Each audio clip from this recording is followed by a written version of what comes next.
Hi there, I'm Ewan the Therapist. Welcome to my YouTube channel. If you're new to this channel, this is a channel where you look at issues in and around childhood trauma, all the things involved in that. So if you like that kind of material, you can click on the subscribe button and you'll get updates on a regular basis.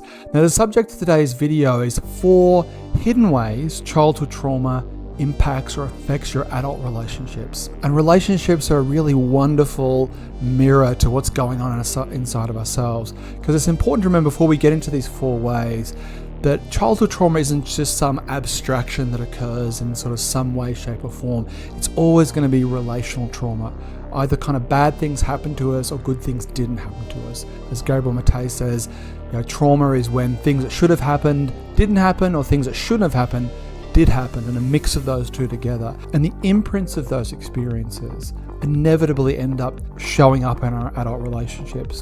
And I think what happens, or at least happened for me, I could kind of write that off as during my 20s, a little bit bad luck, or these things keep reoccurring because, I just haven't found the right person, or people let me down, or whatever it may be. But as you get a little bit older into your 30s, 40s, you've got enough history to go, look, there's something going on in me. This pattern isn't just to do with the way people treat me, it's something to do with the way I relate. So what I'd like to do is share what these 4 sort of hidden behaviors are that point back to some type of childhood trauma that you may have endured. So the first is, and this is a very simple one, but can be very profound, make our relationships very difficult. And that's the sense of feeling like you really struggle to trust others.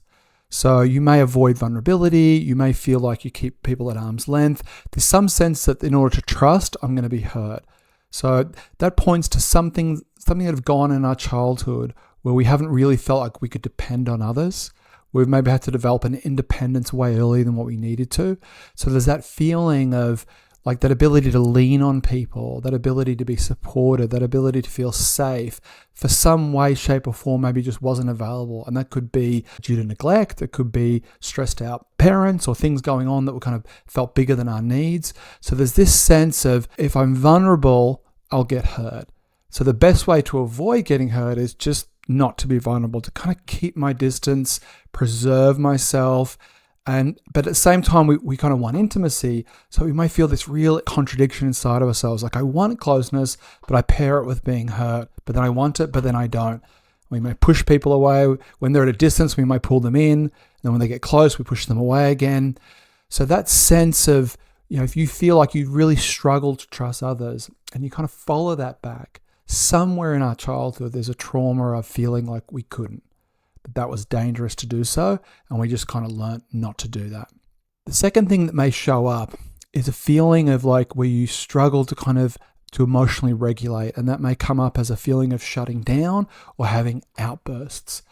So what occurs is when we grow up in certain environments where we're not taught to kind of regulate our emotions, we're not taught to kind of be able to have healthy expressions of emotions. We don't have that regulation mirrored. So we don't develop this kind of capacity for stress tolerance or frustration tolerance. And we may do 1 or 2 things to kind of feel like we can survive. We either kind of completely shut down, we withdraw. It's like we just go into this kind of like complete freeze response, or we may go into fight, where we have this kind of a reactivity, this feeling of like, the moment I feel a little bit of distress, there's this almost unfiltered kind of reaction. And that points to that fact we're growing up in environments where we weren't taught that. We weren't taught or mirrored that emotional regulation. Now, the third is a fear of abandonment. And this can show up as a kind of a clinginess or a codependency in our relationships. And again, it points to sort of some pattern in our childhood where either we were abandoned or we felt abandoned, or the experience of like we needed a certain kind of love or a certain kind of validation and it just wasn't there. So there's this sense of, it's like an insecure attachment where we feel like unless we're holding on really tight, we're going to get hurt. So we may be in relationships where the person we care about is just out with friends a bit later than they thought, but we immediately feel like they're going to reject me or they're with someone else. And it can create a real sense of deep insecurity that doesn't matter what this person does, how kind they are, how care they are, there's a sense of I'm going to be abandoned. This is going to happen all over again. And it compels us to act in a way where we can become jealous, we can become possessive, we can just become very fearful, and we need to keep this person close all the time. But we also may notice, doesn't matter what they do, doesn't matter how validating they may be, that feeling just doesn't go away. And the reason is it's not really to do with their behavior. And look, there are times where people do behave in ways that maybe are egregious. We should pull them in about that. But this is kind of like a unlocated feeling of just insecurity. And we imagine that if only things were a certain way, I wouldn't feel that. But then we discover that, no, this is in me. And that's the third way this trauma can show up. And the fourth way is feeling, and this takes a little bit of time. You probably have to be a little bit old to kind of like to log this, is there's something about our relationships where it keeps feeling repetitive. So whether that's like we meet someone, we fall madly in love, and then we break up after a few months, or there's some patterning that goes on in a relationship that feels almost predictable in the sense of inevitably I end up here, or inevitably I end up feeling this. And without being aware of it, we have a kind of a familiarity with our childhood and a comfortability with our childhood. Like it's our default. And often on a very unconscious level, we're looking for people and situations to kind of feel that familiarity, even if it looks on the surface unhealthy, or even it looks like it's unfulfilling for us. On another level, we feel like this is what I'm used to. I'm used to people abandoning me. I'm used to people being angry with me, whatever it may be. So there's this sense of kind of unconsciously we're pulled to what we're familiar with. And this is why you can wake up at age 40 and think, how did I end up here? How did I end up a version of my mother or my father? How do I end up somewhere where I didn't imagine myself to be, but here I am?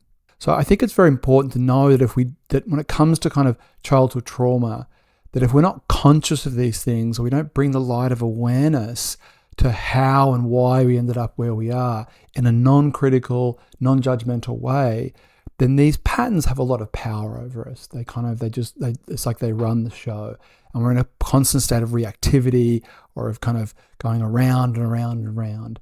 And the remedy to begin with is just awareness. This is in my clinical and personal experience. It's just not necessarily radically changing myself to start with. That can happen in a very natural way. To begin with, it's just being aware of, I do this. There is this kind of pattern. I do feel like I just shut down when this occurs, or I have an outburst when that occurs. So we're just really looking to bring awareness to the phenomena and what triggers this phenomena. We can start to change from a position of curiosity and compassion. So if this kind of thing interests you, you'd like to find more about what can happen in a therapeutic process, in my description box, you can click on my link to my website, You and the Therapist. I have a free consultation for people who are curious about what I offer and what I do. So have a look at that. If you've enjoyed this video, please like and subscribe. I look forward to seeing you again, and take care of yourself. Bye-bye.